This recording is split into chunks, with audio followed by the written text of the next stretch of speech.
ബംഗ്ലാദേശിൽ താരിഖ് റഹ്മാന്റെ സ്ഥാനാരോഹണത്തിന് നരേന്ദ്രമോദിയെ ക്ഷണിച്ചേക്കുമെന്ന് സൂചന.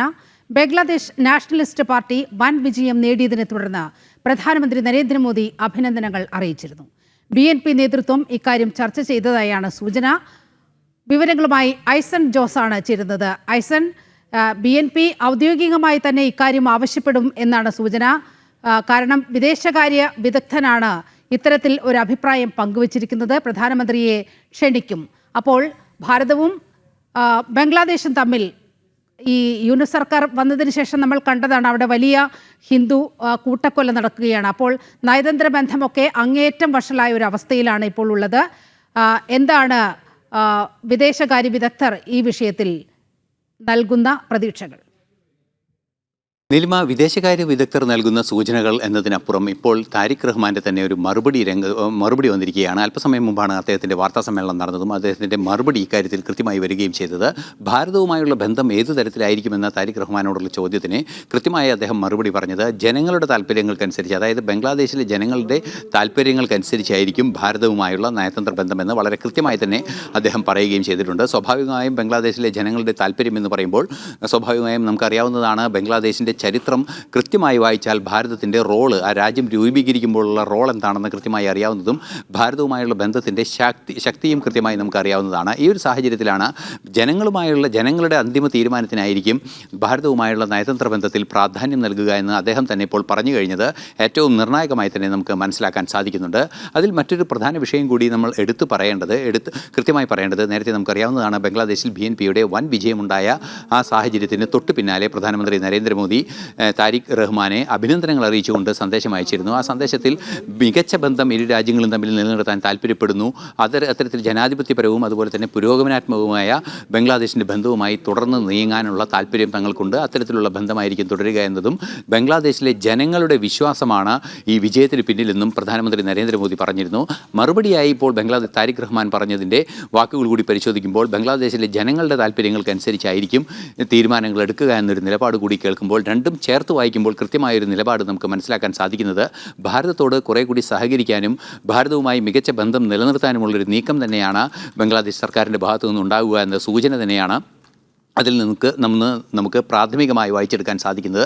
തീർച്ചയായും അത്തരത്തിലൊരു പ്രാഥമികമായൊരു നിരീക്ഷണത്തിലേക്ക് തന്നെയാണ് അന്താരാഷ്ട്ര നിരീക്ഷകരെല്ലാം തന്നെ വിരൽ ചൂണ്ടുകയും ചെയ്യുന്നത്. നിലവിലെ സാഹചര്യത്തിൽ ബംഗ്ലാദേശിൽ സ്ഥാനാരോഹണ ചടങ്ങിന്, അതായത് താരിഖ് റഹ്മാൻ്റെ ആരോഹണ ചടങ്ങുമായി ബന്ധപ്പെട്ട് നടക്കുന്ന ആ സെറിമണിയിൽ കൃത്യമായും പ്രധാനമന്ത്രിയെ ക്ഷണിക്കുമെന്ന് അറിയിച്ചിട്ടുണ്ട്. പ്രധാനമന്ത്രി ഇക്കാര്യത്തിൽ പങ്കെടുക്കുമോ എന്ന് സംബന്ധിച്ചുള്ള വിശദാംശങ്ങൾ അതിനുശേഷം മാത്രമായിരിക്കും അറിയാൻ സാധിക്കുക. മറ്റൊരു പ്രധാന വിഷയം കൂടി എടുത്തു പറയേണ്ടത്, ഇതേ സർക്കാർ തന്നെ, അതായത് നേരത്തെ യൂനിസിൻ്റെ സർക്കാർ മുന്നോട്ട് വെച്ച ഷെയ്ഖ് ഹസീനയെ നാട് കടത്തണമെന്ന ആവശ്യത്തോട് പൂർണ്ണമായ പിന്തുണ നിലനിർത്തുന്നു എന്ന് പറയുന്ന ഒരു സാഹചര്യവും താരിഖ് റഹ്മാൻ്റെ ഭാഗത്തു നിന്നുണ്ടായിരുന്നു.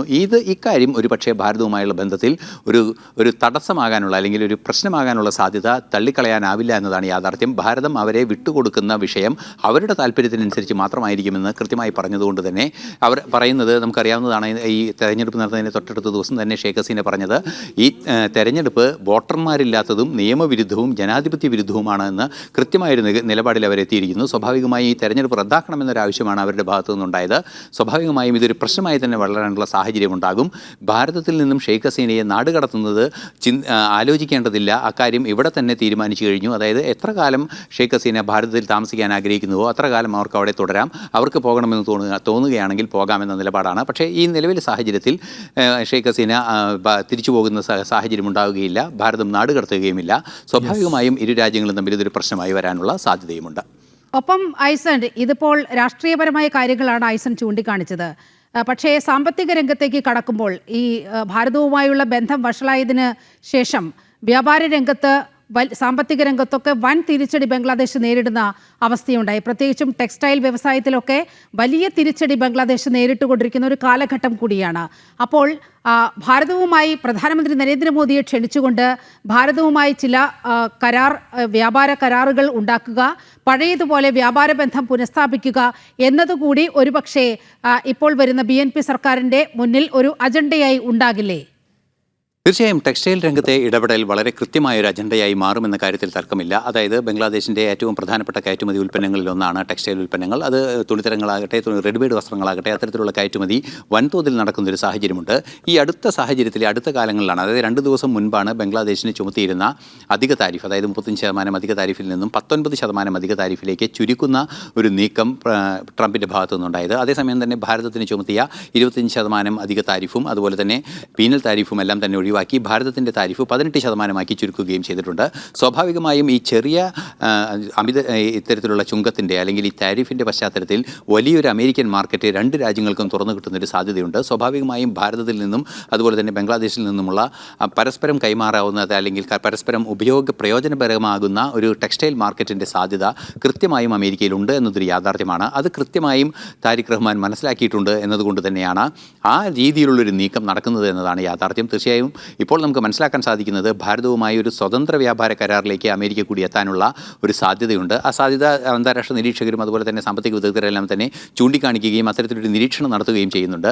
അങ്ങനെയെങ്കിൽ ഭാരതത്തിൻ്റെ സാധ്യത വൻതോതിൽ വളരുകയും സ്വാഭാവികമായും ഭാരതവുമായി സഹകരിച്ചുള്ള വലിയ രീതിയിലുള്ള വാണിജ്യ ഇടപാടുകൾ ബംഗ്ലാദേശ് നടത്താനുള്ള ഒരു അവസരം തുറക്കുകയും അത്തരം അവസരം തുറക്കുകയാണെങ്കിൽ നേരത്തെ പ്രധാനമന്ത്രി സൂചിപ്പിച്ചതുപോലെ ഇരു രാജ്യങ്ങളുടെയും സമ്പൽ സമൃദ്ധിക്ക് വേണ്ടി ഒന്നിച്ചു നിന്ന് പ്രയത്നിക്കാമെന്ന പ്രധാനമന്ത്രിയുടെ ആഹ്വാനം ഇവിടെയാണ് പ്രസക്തമാകുന്നത്. സ്വാഭാവികമായും ആ പ്രസക്തമായ ആഹ്വാനത്തിൻ്റെ ഭാഗമായി അത്തരമൊരു നീക്കം ബംഗ്ലാദേശിൽ നിന്നും ഉണ്ടാകുമെന്ന് തന്നെയാണ് പ്രതീക്ഷിക്കുകയും ചെയ്യുന്നത്. നയതന്ത്ര ബന്ധം ശക്തമാകുമെന്ന് പ്രതീക്ഷിക്കാവുന്ന പല സൂചനകളാണ് ഇവിടെ നിന്നും നമുക്ക് ലഭ്യമാവുകയും ചെയ്യുന്നത്. തലമറന്ന് എണ്ണ തേച്ച ജമാഅത്തെ ഇസ്ലാമിയുടെ തലയ്ക്ക് തന്നെ അടികൊടുത്തു BNP. അതുകൊണ്ട് വലിയ പ്രഹരം അഭിനന്ദനങ്ങൾ. ഹിന്ദു വംശത്തേക്ക് നേതൃത്വം നൽകിയവരാണല്ലോ ഒന്നുമല്ലാതായി മാറിയിരിക്കുന്നത്.